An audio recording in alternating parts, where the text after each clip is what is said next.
சொல்லக்கூடிய விஷயம் இருக்கும். அவ்வளவு சொல்லிவிட்டு இன்னல்லாஹு மலாயிகத்துஹுலாம் சொல்லி முடிச்சு அப்புறம் அல்லாஹும்ம ஸல்லி அலா முஹம்மதின் இவ்வளவையும் சொல்லிவிட்டு பாங்க சொல்றாரு. நாம் கேட்கிறது தெரியுமா, பாங்குக்கு முன்னாடி இவ்வளவையும் சொல்லணும்னு சொல்லக்கூடிய மذஹப் கிதாப் எது? நீங்க குர்ஆன்ல இருந்து காட்ட மாட்டீங்க, இல்ல ஹதீஸ்ல இல்ல, ரசூலுல்லாஹ் அப்படி செய்யல. நீங்க தான் அது வேணாங்கறீங்களே, உனக்கு மذஹப் தான வேணுங்கறீங்க. நான் கேக்குறேன், மذஹபுடைய எந்த கிதாப்ல முஅத்தினுடைய அதாண்டு பாடம் இருக்கிறது? எல்லா நூறுல் இலாஹ்லயும் ஹிதாயாவுலயும் துருல் முக்தார்லயும் ஆலம்கீர்லயும் நீங்க படிச்சிருப்பீங்க. கிதாபுல் அதான் பாங்கு என்ற அத்தியாயம் எல்லா கிதாபுலயும் இருக்கிறது. அதே மாதிரி ஷாஃபி கிதாபுல ஃபத்துல் முஈன்ல இருக்கிறது, யானாவுல இருக்கிறது, மஹல்லில இருக்கிறது, உம்தாவுல இருக்கிறது, ரியாதுல் பதியாவுல இருக்கிறது, எல்லாத்துலயும் அதான்ங்கிற பாடம் இருக்கிறது.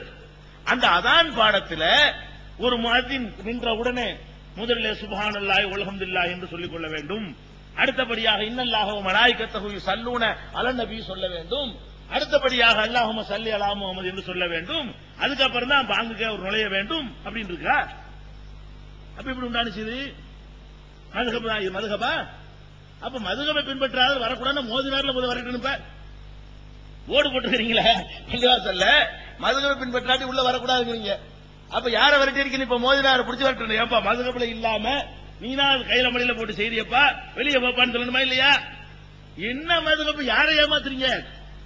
நாலு மதுஹபை பின்பற்றாவிட்டால் பள்ளிவாசல் வரக்கூடாது. என்னவோ மதுஹப்ல அப்படியே இன்னும் சொல்ல போனா மதுஹப்ல விஷயங்கள்ல 25 விஷயத்துல எங்களுக்கு கருத்து வேறுபாடு இருக்கிறது. நீங்கள் 75 விஷயத்தில் முரண்பட்டு இருக்கிறீர்கள் தெரியுமா? உங்களுக்கு கணக்கு பண்ணினால் மதுஹபுடைய சொல்லக்கூடிய விஷயங்களுக்கும் நாங்கள் சொல்வதற்கு மத்தியில 25% விஷயங்களில் நாங்கள் முரண்படுகிறோம். மதுஹபுக்கு வக்காலத்து வாங்கக்கூடிய நீங்கள் 75% காரியங்கள் மதுஹபுல இல்லாமல் அல்லது மதுஹபால் கண்டிக்கப்பட்ட காரியங்களை செய்து கொண்டு மதுஹப் போர்வையா உங்களுக்கு சிந்திச்சு பார்க்கணும். அதே மாதிரி எந்த ஒரு காரியத்தை செஞ்சாலும் ஒரு அல் ஃபாத்திஹா, இந்த அல் ஃபாத்திஹாங்கிற ஒரு செட்டப் இருக்குல்ல, இலா ஹலரத்தின் நபீனா முஹம்மது ஃபாத்திஹா என்னமோ சொல்லி இலா ஹலரத்தின் ஆரம்பிச்சு ஒரு 10-15 பேர்கள் எல்லாம் சொல்லி அல் ஃபாத்திஹான்னு ஒருத்தர் கத்த, மீதி உள்ள ஆட்கள் எல்லாம் என்ன ஓத தெரியாத ஆளுக்கு என்ன பேசிக்கிட்டு இருக்க. அதுக்கப்புறம் துவா ஓதுறீங்களே, எதுக்கெல்லாம் ஓதுறீங்க? இத எதுக்கு தான் ஓதுறீங்கன்னு சொல்ல இயலாது. இந்த பந்தல் போடுறோம், பந்தல் போட்டா பந்த கால் நடும்போது அதை ஓதுறீங்க, பந்த கால் தான் ஃபாத்திஹாங்கிறீங்க. அடுப்புலதிக்கு சட்டியை வைக்கிறீங்க, ஃபாத்திஹான்னு தான் சட்டியை வைக்கிறீங்க. சட்டி இறக்குனா அல் ஃபாத்திஹாங்கிறீங்க.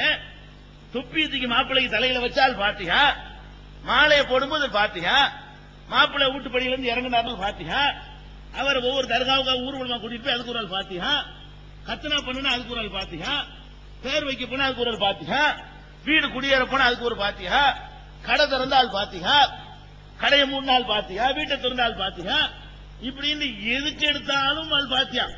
அதுல மையத்துக்கு எடுத்துக்கிட்டீங்கன்னா ஒரு 20 ஃபாத்திஹா ஒதுப்பிடுறீங்க. மையத்தா இருந்தா மையத்து ஆனவன ஒரு பாத்தியா, குளிப்பாட்டும் போது ஒரு பாத்தியா, குளிப்பாட்டு முடிச்சு கபன் போட்டன ஒரு பாத்தியா, தூக்கும் போது ஒரு பாத்தியா, ஜனாசா தொழு வைக்கிற இடத்துல ஒரு பாத்தியா, தொழுது முடிச்சவன ஒரு பாத்தியா, கபருஸ்தான் வாசல்ல வச்சுக்கிட்டு ஒரு பாத்தியா, அடைக்க முடிச்சுட்டு ஒரு பாத்தியா, கபருஸ்தானுக்கு வெளியே வந்து ஒரு பாத்தியா, இறந்து போன ஆள்கிட்ட வீட்டுல திருப்பி ஒரு வந்தால் பாத்தியான்னு வாசல்ல சொல்றீங்க. எப்படி சொல்றீங்க?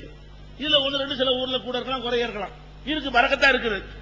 நான் கேட்கிறேன்னு தெரியுமா, இந்த மாதிரியான ஒரு செட்டப் இருக்குது என்பது இந்த மதுஹப் கிதாப்ல இருக்கு. குர்ஆன்ல நீங்க காட்ட மாட்டீங்க, ஹதீஸ்ல காட்ட மாட்டீங்க.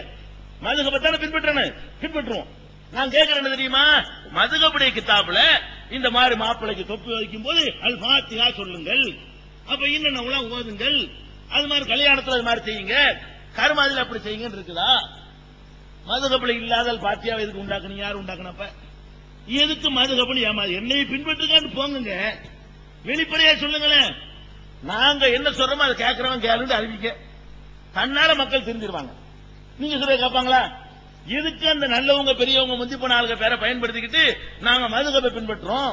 இதுல எந்த பாத்தியாவுக்கும் ஆதாரம் கிடையாது. இதுல உள்ள பாத்தியாக்கள்ல இவர்கள் இந்த நடைமுறைப்படுத்திருக்கிற பாத்தியா இருக்கு பாருங்க, இத கேலி பண்றாங்க. சினிமாவோட கூட எடுத்து கிண்டல் பண்றவங்க கைவிட்டாங்க நல் பாத்தியாவை. அந்த முதல்ல எடுத்துக்கிறோம். ஷாஃபி மதுஹப்ல மிம்மா யஹ்ருமு மா யஃபாலுஹு கஸீரும் மினல் ஜஹலத்தி மின சுஜூதி பைன யதையில் மசாயிஹி. அழகான வார்த்தையை போடுறாங்க ஷாஃபி மதுஹப் கிதாப்ல.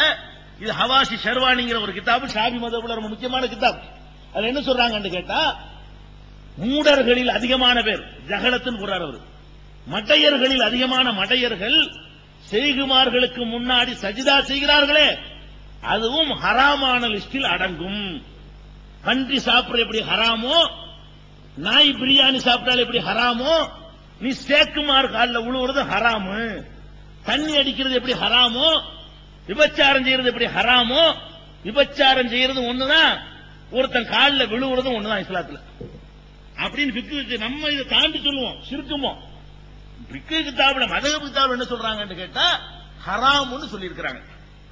உளவு இலல் கிப்லத்தி, அந்த செய்கை வந்து கிப்லா பக்கம் உட்கார வச்சு கிப்லாவை நோக்கி செஞ்சாலும் அது செய்கைக்கு செஞ்சாலும் ஆகும், அதுவும் ஹராம். செய்கனை செய்யும் பொழுது அந்த செய்கை கிப்லா திசையில உட்கார வச்சு நம்ம கிப்லாவுக்கு செய்யறோம் ஒரு தோற்றத்தை காட்டி நீ செஞ்சேன்னு வை, அல்லாவுக்கு செய்யறதா காட்டி, அதுவும் ஹராம். கிப்லாவை நோக்கி இருந்தாலும் ஹராமு. அவ் கஸ்துஹுல் இல்லாஹி தஆலா, ஷேகுக்கு சைதா செய்கிறாய், உன்னுடைய நோக்கம் அல்லாஹ்வுக்காக இருக்கிறது, அப்படி இருந்தாலும் ஹராம். ஷேக முன்னாடி வச்சுக்கிட்டு